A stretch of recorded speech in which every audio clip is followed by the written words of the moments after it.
Asalaamu calaykum waraxmatullaahi wabarakaatu. Aad iyo aad baan idin salaamay saaxiibta qaaliga kusoo dhawaada channelka subscribe waxaan ka hadli doonaa ciidamada dowladda deegaanka Soomaalida ciidamada liiga booliska oo soo qabtay al-shabaab iyadoo hubkeediiba intii ugu dambeysay maanta kusoo dhigay gacanta. Ciidamadan runtii horta waa ciidamo dalkooda u dhaarsan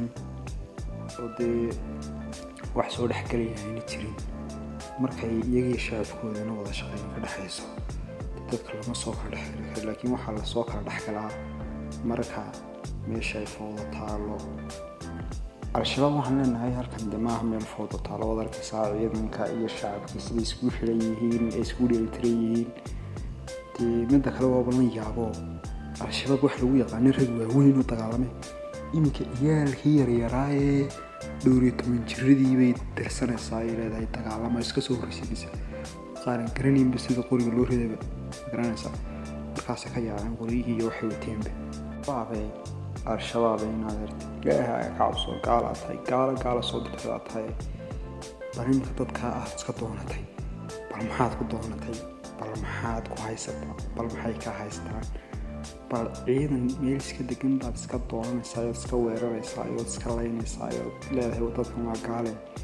bal maxay gaalo ku yihiin haday gaalo yihiin iyaa ku doon islaamka ayaabayna faraysa qof muslim ama gaal ha ahaaday inaanad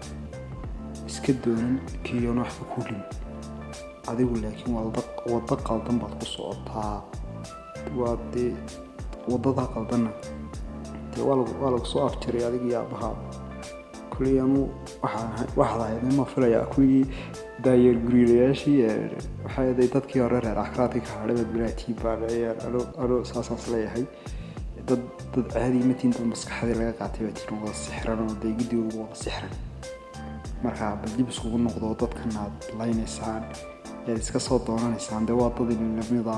inuu walaal inkastoo inuu gaalabatiin gaalada ay dhantay waxta aniga fariin u dhigayaa ciidamada liiga booliska ee dadkooda iyo shacabkooda u dhimanaya waxaan leenahay guuleysta cadowgiina ha jabo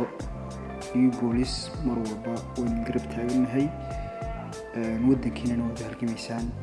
keeb weyn baan leenahay brothers hore u socda.